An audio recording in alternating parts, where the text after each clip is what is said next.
Welcome to Cavaline Productions Plus. I'm Matthew.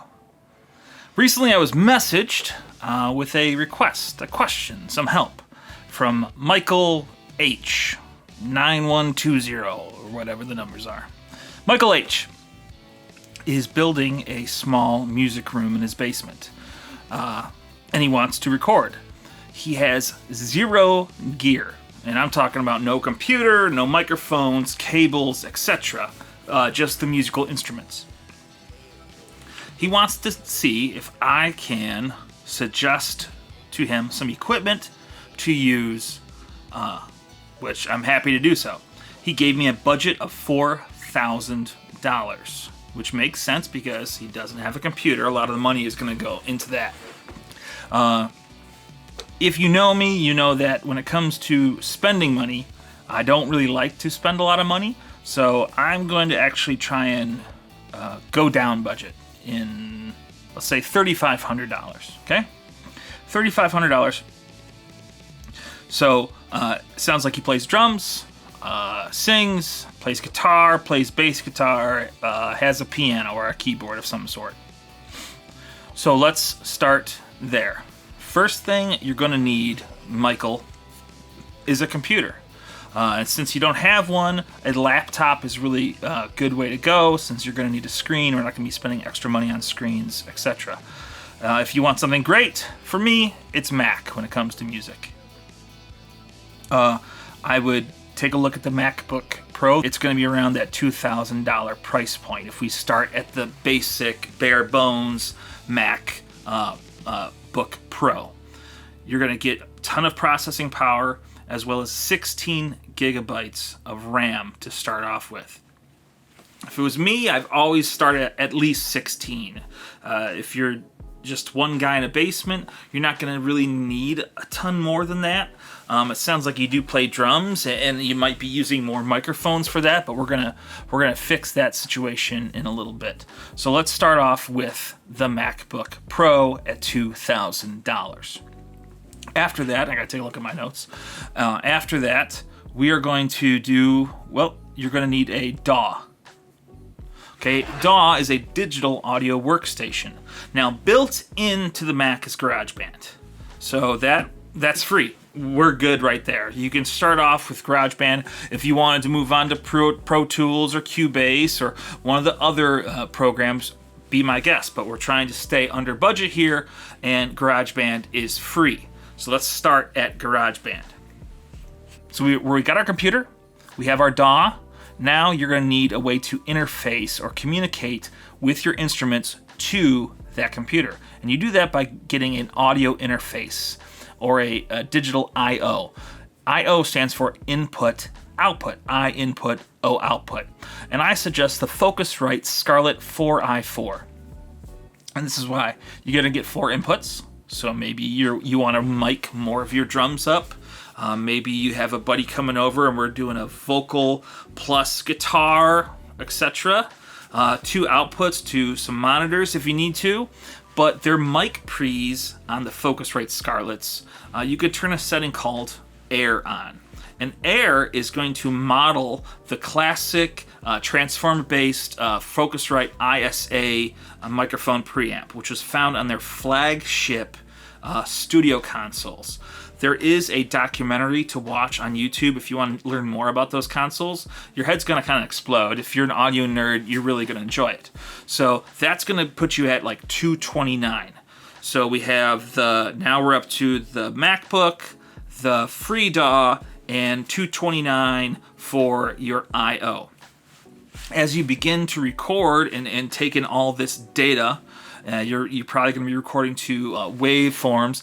They take up a lot of space. You're going to want an external hard drive. I would suggest the 2 terabyte external SSD drive from Samsung. You can find that on Amazon. And of course, I'm going to link all this stuff in my description below. So you'll be able just to click on the links and hit there. So 2 terabytes is going to give you plenty of space. External hard drive is going to plug in via USB or USB-C, and you'll be good to go. All right, so we got our computer, we have our I/O, we got our external hard drive, we got our DAW. We need a way to listen or monitor what we're recording and what we're playing back. Since you're saying you're going to be in a small room, be it an apartment or a small like music room in your basement, we're going to want to work with headphones. And you're going to want a flat response headphone. Okay, we don't want headphones to make the bass sound amazing or the highs so crisp. We want to hear the wave files exactly as they were recorded. And I suggest the Beyerdynamic DT770 Pros. And I like the 250 ohm. I think you can hear more clarity with them, more frequency range, but that's just me.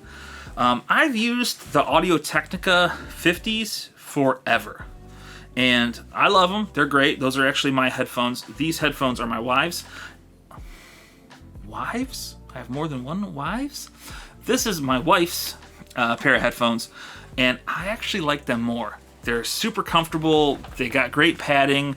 You can wear them for a long time and not deal with the whole sweaty ear syndrome.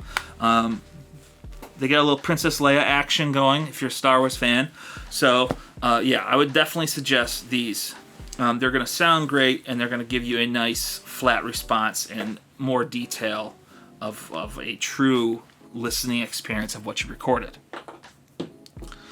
Okay, so we got the necessities down, except we need microphones. Now this is where we're going to be spending a good chunk of that budget.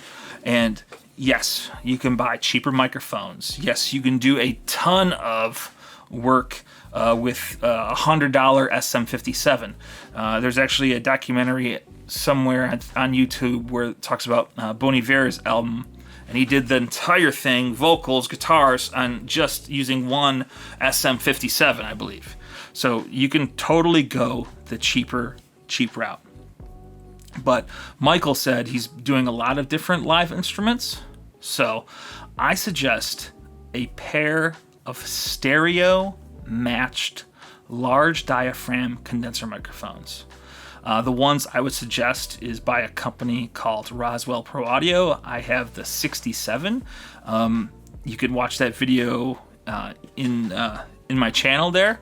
But I would suggest a pair of the K87s. They're a very flat response. You get what you get with them. They just adds a little warmth. It's not going to add anything to the highs or the lows.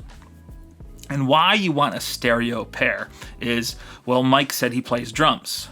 Well, without spending a ton of money, we don't want to buy a complete drum set of microphones. That's going to put us way past our budget. So you can set a pair of large diaphragm condensers microphones in what's known as the Glenn Johns system. I hope I'm saying that right. Okay, so he put a large diaphragm right above the snare drum. Then over on, well, I guess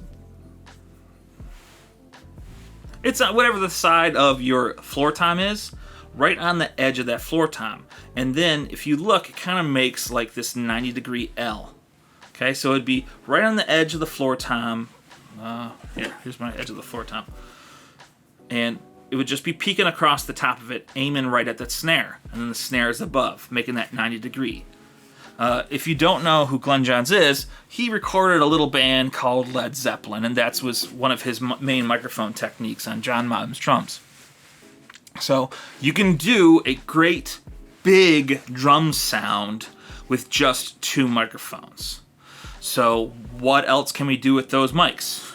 You can mic guitar cabinets, you can mic bass cabinets, you can mic upright or regular grand pianos if you got one in that little room. You can obviously use it on vocals. So those two mics are going to get a lot of use. And for a pair, you can find them for like $9.49.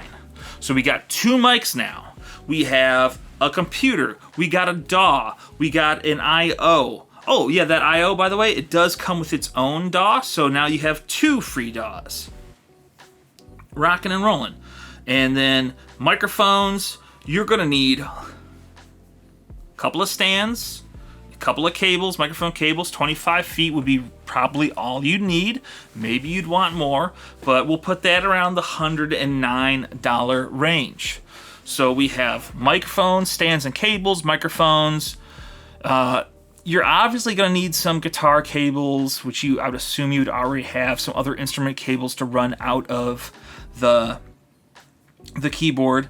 You could always use MIDI to control some instruments inside of your DAW from that keyboard you said you had. So that piano that you have now is turned into a cello or a trombone or anything else you'd really want it to do. If you're looking for sounds, take a look at a website called Spitfire Audio, and then I believe the section's called Free, and take a look at Labs. They've got some great sampled instruments there, and you could really get a good start onto your recording process. So, was I smart? Did I calculate this all right? So, MacBook, hard drive, DAW, the Scarlett, headphones, a pair of mics, 2 stands and cables. Did I calculate this up? All right, so calculated all of that up. So I was given a $4,000 budget, and I said I wanted to do $3,500. So before taxes, before shipping, we're looking at $35.60.98. So $60 or $61 over my budget. Plus, we haven't paid tax yet. We haven't paid shipping. Can we get even lower? Of course. We can use reverb.com and buy our equipment used. We could not use a Mac. We can switch to Windows. There's lots of ways to get the cost down.